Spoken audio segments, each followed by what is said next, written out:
merci à vous de faire en sorte qu'on rattrape un petit peu le temps. Je m'excuse devant vous et puis devant nos intervenants que je vais vous présenter sur les décalages de timing. On a modifié un petit peu, c'était un petit peu compliqué, on modifie un petit peu le programme initialement prévu de façon à ce que les conférenciers qui sont ici présents puissent intervenir et vous présenter, que vous puissiez tous en bénéficier.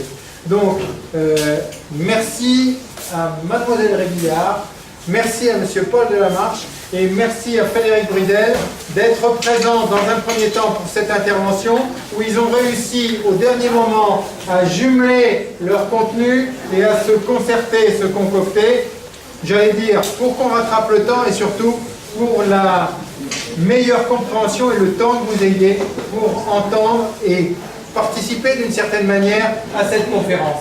Merci à vous, on vous laisse la parole, moins j'en dirai, plus vous aurez de temps pour vous. Merci, merci beaucoup à vous aussi d'être là. Très bien, bon ben merci. Nous on voulait remercier le CRSU de nous permettre d'intervenir dans cette manifestation. Bon voilà, donc nous on est prof dans le domaine des SCAPS, donc il y en a un certain nombre par ici. Et on s'occupe de préparation physique, mais on travaille beaucoup dans le domaine du sport santé, comme on appelle ça aujourd'hui. Et c'est dans cet esprit-là qu'on va intervenir auprès de vous sur ce moment qui est un petit peu dédié.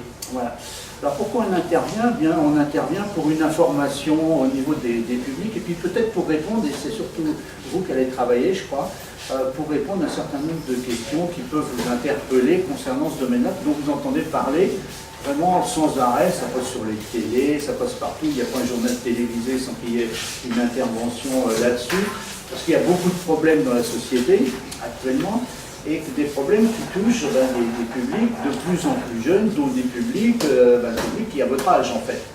Et donc, il nous a semblé intéressant d'essayer de venir un peu vers vous pour pouvoir discuter de ces problèmes-là.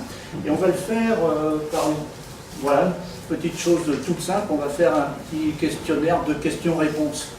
Voilà, questions-réponses sur le sport santé.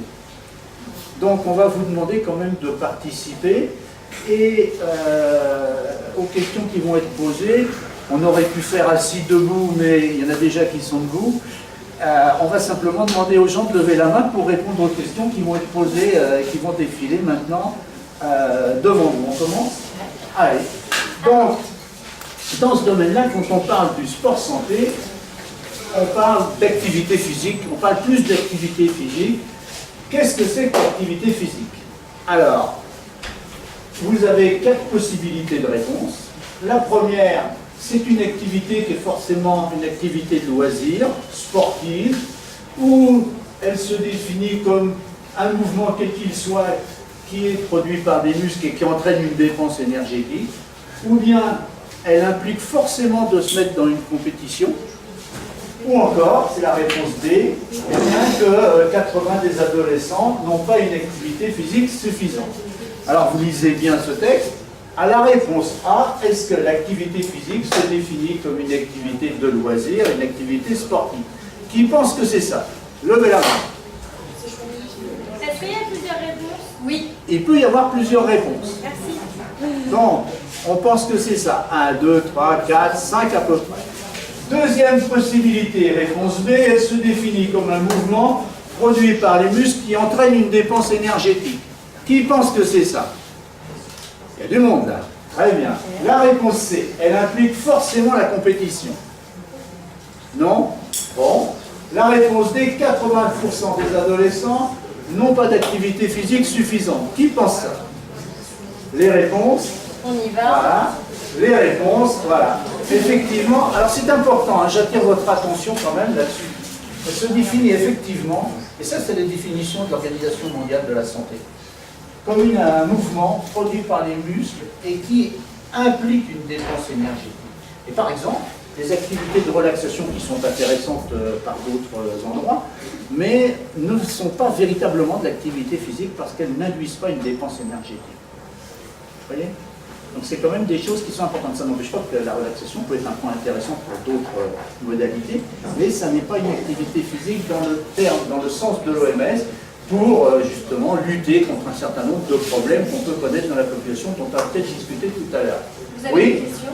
Dans le cadre des pratiques de bien-être, peut-être que le yoga, le qigong et ces activités, étant donné qu'il y a un énorme travail fait avec le souffle, je pense que ces activités peuvent rentrer dans le cadre des activités. Ça peut rentrer. Le problème, c'est toujours que c'est ça.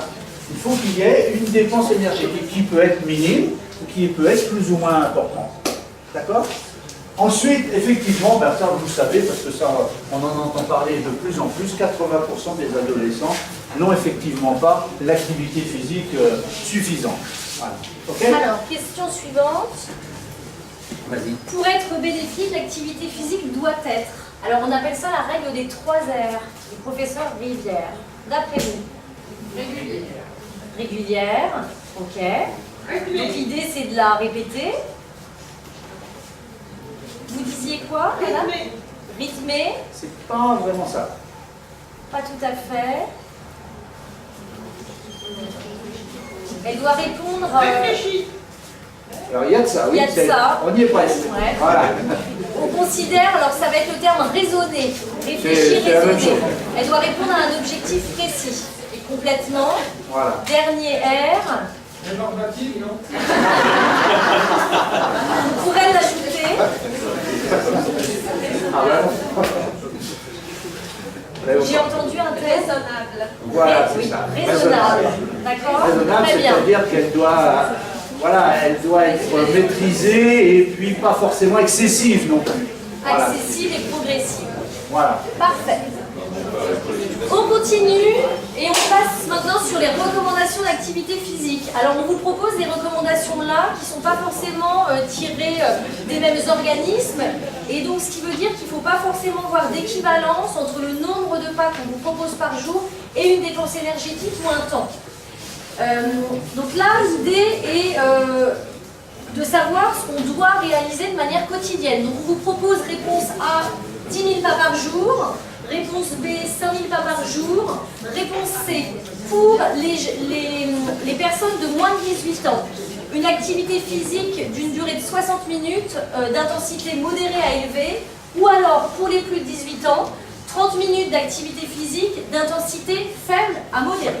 Alors, Toujours par jour. par jour. Alors quand on parle d'activité faible, vous voyez ce que c'est quoi. Hein. C'est une activité où vraiment on est tranquille, on peut discuter le coup gentiment, voilà. Modéré, bon c'est un petit peu plus, on n'est pas très essoufflé, mais ça commence. Après, une activité physique plus intense, on va avoir davantage de difficultés. Donc voilà à peu près ce que ça situe comme niveau, mais je pense que ça vous connaissez. Alors qui Hubert, pense, hein. voilà, réponse A, 10 000 pas par jour, pour qui? Ok. Ok. Réponse B. 5 000 pas par jour. Hein, c'est à peu près équivalent. Ouais. Ouais. Réponse C. 60 minutes d'activité. Pour les moins de 18 ans, d'accord. Et réponse D pour les plus de 18 ans, 30 minutes. Ah, c'est à peu près équivalent surtout. Alors, Les réponses, voilà. Les réponses, c'est voilà. À peu près toutes les réponses sont bonnes, sauf celle-ci. Sauf celle-ci sur 5 000 pas par jour. Alors, vous entendez souvent parler des 10 000 pas. Les 10 000 pas par jour, faut quand même, il y a une certaine prudence quand même, parce qu'effectivement, les 10 000 pas, ce que Amélie disait tout de suite, ça ne correspond pas à 30 minutes d'activité faible. Hein. Parce que, combien de temps il faut, à votre avis, pour faire 10 000 pas? Vous avez une idée? Oui, la caméra. Ouais. vous avez dit quoi? Combien de temps faut-il pour faire 10 000 pas? 2 heures, ouais, pas loin, ouais, c'est à peu près ça. En gros, quand on marche une allure normale, on va dire, on fait à peu près 100 pas à la minute. Donc voilà, ça fait pas tout à fait 2 heures, mais autour de 2 heures. Donc vous voyez, ça fait 2 heures d'une activité faible, donc c'est un peu différent de ce qui est mis en dessous, mais c'est parce que 30 minutes, on va quand même plus vers des activités un petit peu plus élevées, modérées. Voilà. Alors, ce qui est important pour vous de garder en tête ici, c'est que les recommandations pour les moins de 18 ans ne sont pas équivalentes aux plus de 18 ans. Et donc, quand on a moins de 18 ans, on est bien à 1 heure d'activité d'intensité modérée à élevée, contrairement aux adultes. De plus, sur la réponse D, là, on a corrigé, il faut que l'intensité ne soit pas faible à modérée, mais modérée à élevée. Et donc on se rend compte aujourd'hui que dans les recommandations, il faut atteindre une certaine intensité et donc une dépense énergétique pour pouvoir avoir des bienfaits sur la santé. Donc ça c'est important. On a donc, et c'est pour ça qu'on vous propose le port de podomètre,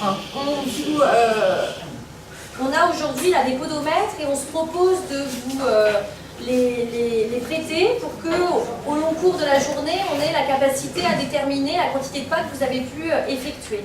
Donc à la fin de la présentation, vous viendrez en chercher, il y en a une vingtaine, et puis cet après-midi, on fera un bilan pour voir, sur à peu près une demi-journée à peine, vous compterez le nombre d'heures, à quel nombre de pas vous arrivez aujourd'hui. Pas de questions là-dessus? Oui, ouais. Oui, pas de soucis. On travaille sur son cheval. Ouais. Alors, question suivante. Là, on arrive sur un autre statut, on va dire, d'activité physique, qui est soit la sédentarité, soit l'inactivité physique. Alors, on reviendra sur les définitions ensuite, mais l'idée déjà est de vous sensibiliser au coût de l'inactivité et de la sédentarité. Ça fait quelques années maintenant qu'on sait le budget qui est induit par ce comportement de sédentarité ou d'inactivité physique. On vous propose plusieurs choses. Donc en 2013, dans le monde, le coût total estimé des problèmes de santé dus au manque d'activité physique représente environ 60 milliards d'euros au niveau mondial. En 2013, en France, on estime que le coût total des problèmes de santé dus à cette insuffisance d'activité physique est d'environ 1,5 milliard d'euros. Selon l'Organisation mondiale de la santé, le manque d'activité physique entraîne une surmortalité d'environ 5% en France et dans le monde. Et enfin, en 2008, la ministre des Sports, donc Madame Valérie Fourniron, a déclaré que le coût de santé dû au manque d'activité physique était d'environ 150 € par an et par individu. Alors, est-ce que vous avez déjà une idée, est-ce que vous imaginiez à peu près que l'inactivité physique ou la sédentarité pouvait induire des coûts aussi importants que ceux proposés dans ces suggestions-là? Ça vous étonne ou pas? Non? Ok. Alors, réponse A. 60 milliards au niveau mondial. Ok. Réponse B, 1,5 milliard en France. D'accord. Réponse C, surmortalité d'environ 5%. Ok. Et enfin D, 150 € par an et par individu. Quelques petites mains. Alors, réponse. Les deux premières sont exactes. Réponse C, on est sur 10% de surmortalité due à un manque d'activité physique. Et enfin, 250 € par individu et par an. Là, on vous parle d'inactivité, de sédentarité. Est-ce que vous avez une idée de la différence entre les deux? Parce que si on met les deux termes, c'est parce qu'ils doivent se compléter un petit peu. La sédentarité, on peut être actif une heure par jour, c'est le temps assis la sédentarité. En gros, c'est ça, voilà. Là, voilà, c'est ça. En fait, l'inactivité physique, c'est quand on ne réussit pas à faire les recommandations qui ont été données tout à l'heure, là. Quand on n'atteint pas ce niveau-là. On peut faire un petit quelque chose, on va se déplacer un peu, bon, on fait quelque chose, mais vraiment de manière très faible. On n'atteint pas le niveau minimum de recommandation, c'est bien le minimum qu'on vous a donné tout de suite. Et la sédentarité, c'est important à retenir, ça vous concerne, sans doute pas mal, eh bien c'est le fait qu'on reste, effectivement, c'est comme ça que ça se mesure, en position assise ou allongée, plus de 7 heures par jour. Au moins 7 heures ou plus de 7 heures par jour. Et donc, si vous faites le calcul, eh bien, il y en a sans doute beaucoup dans la salle ici qui sont concernés. Et malgré tout, on peut très bien faire de l'équitation, ou d'autres sports pour d'autres, et être sédentaire. Parce qu'on peut avoir une activité physique peut-être pendant une heure dans sa journée, et puis le reste du temps, passer toute sa journée assise devant son ordinateur, la console de jeu, la télévision, etc. Et donc, on a un comportement sédentaire malgré qu'on ait une activité physique. Et ça c'est important, très important, parce que le comportement sédentaire a vraiment des effets délétères qui lui sont propres. Le fait de rester assis trop longtemps entraîne des pathologies qui justement sont dans le monde d'aujourd'hui connues, hein. C'est tous les problèmes de surpoids, d'obésité, de diabète, des problèmes de cancer, tout un tas de choses comme ça qui sortent, parce que les gens restent assis trop longtemps. Et donc il faut bien se convaincre de ça. On peut faire de l'activité en étant quand même sédentaire. Alors ça vous donne aussi quelques éléments pour demander que les cours en amphi se terminent au bout d'un certain temps. On estime qu'il ne faut pas dépasser 2 heures avant de se remettre debout à faire quelque chose. Donc voilà, quand le prof va déborder 2h30, 3 heures, vous dites top, pour la santé, il faut absolument qu'on se bouge, il faut une pause. Voilà. Voilà. Un peu partout, on essaye de faire ça, et vous voyez aujourd'hui, par exemple, il y a des entreprises qui ont mis au point des bureaux qui se lèvent, etc., pour qu'on puisse travailler sur l'ordinateur debout, enfin des tas de trucs comme ça. Vous avez dû voir ça sur les médias. Alors c'est important parce qu'il y a quand même beaucoup d'études qui sont sorties récemment et qui montrent que bien que certaines personnes aient une pratique sportive importante, hein, en nombre d'heures par semaine, si en parallèle de ça, ils ont cette position assise qui dure longtemps aussi de manière quotidienne, eh bien ça ne va pas, l'activité physique qu'ils pratiquent ne va pas contrecarrer les effets délétères de la position assise. Et ça on ne pensait pas, donc les gens se disaient bah si, moi je suis assis, mais si je fais du sport, bah, c'est pas grave, on arrive à avoir des bienfaits. Ben, on sait aujourd'hui qu'on est sur 2 facteurs de risque complètement indépendants, et qu'on n'arrive pas encore, malgré cette pratique qui peut être importante en termes de dépenses énergétiques, à réverser tous les effets délétères de cette inactivité ou de cette sédentarité. Donc c'est important de garder à l'esprit ce comportement, et donc on vous propose avec Paul un poster qui est juste à côté là-bas, qui vous montre justement ces différents profils de comportement qu'on peut avoir, de la sédentarité, inactivité, active, et enfin surentraîné, et vous pourrez regarder un peu, vous, en fonction de votre pratique, où vous vous situez. Okay. Alors, on termine cette petite présentation par des questions plutôt ouvertes, hein. L'idée c'était d'avoir votre retour, vous, et de pouvoir échanger. Alors, on l'a un peu vu, mais est-ce que vous voyez des différences entre l'activité physique et le sport ? Et si oui, pour vous, comment vous définissez chacun de ces termes? Ou est-ce que c'est équivalent? Ah, qui a une idée? Le sport, c'est la compétition. L'activité physique, c'est pas forcément compétitif. Ouais, c'est ça la différence majeure, c'est ça. Le sport, il y a une visée compétitive, le sport. Voilà, l'activité physique ne vise pas forcément une performance. Voilà. Et ce qui veut dire que dans les recommandations d'activité physique qu'on vous propose, il faut penser aux activités de loisirs, mais aussi aux activités ménagères, domestiques, au transport, aux déplacements. L'activité physique, c'est tout ça. D'accord? Donc on peut arriver à pratiquer de manière très, très différente. Alors, à quoi ça sert l'activité physique? Je le fais déjà. Qui a une idée du rôle et de l'utilité de pratiquer? Vous pratiquez pourquoi, vous? Elle tient dans son corps, elle tient dans sa tête. Ok. Donc un aspect psychologique et physique. D'accord. À quoi ça sert? Quand vous dites bien dans son corps, ça induit quoi en fait? Relâcher la pression. Ok, donc là on est sur le bien-être ou le déstresser. Ok, d'accord. Entretenir le corps. Entretenir le corps. Alors on l'entretient comment? Qu'est-ce qu'on lui fait au corps quand on fait de l'activité physique? Ouais, il s'active, il élimine des dépenses alimentaires.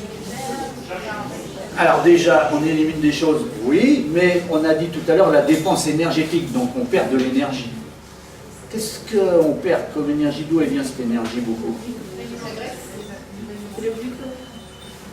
Alors, oui, c'est ça, du gras, c'est tout à fait ça. Voilà, ça, quand on fait de l'activité physique, quand on en fait suffisamment, eh bien, effectivement, ça peut permettre d'éliminer donc de l'énergie qui vient pas mal donc des graisses, effectivement. Pas que. Bon. Ensuite, dans l'activité physique, quels autres effets, à part cette perte de gras? En fait, une petite question quand même sur la perte de graisse. Quand vous faites une séance d'équitation, ou vous allez faire de footing certain ou autre chose, la dépense énergétique, elle reste quand même modeste. Et si le dimanche midi à table, il y a des religieuses ou des éclairs au chocolat, on a gagné tout ce qu'on a perdu par la séance d'équitation. Ça, c'est un point important quand même. Et donc, quand on parle d'activité physique sur les régimes en particulier, quand on veut perdre du poids, l'activité physique, ça ne va pas vous permettre de perdre du poids. C'est la compétition là, faut qu'on... Hein? Faut qu'on donne les photos? Ouais, on va faire ça. Et puis on verra nos questions cet après-midi. Voilà, on verra les questions, la perte de poids, on reparlera de ça cet après-midi. Pour l'instant, on vous donne les photos. Alors venez si vous voulez, on va les distribuer. À quelle heure? Alors normalement on se revoit si le calendrier est maintenu à 15h, entre 15h et 15h45. 15h, vous ramenez les podomètres, ce serait sympa et on regardera. Voilà. Il faut le mettre à la taille, à la ceinture. Hop.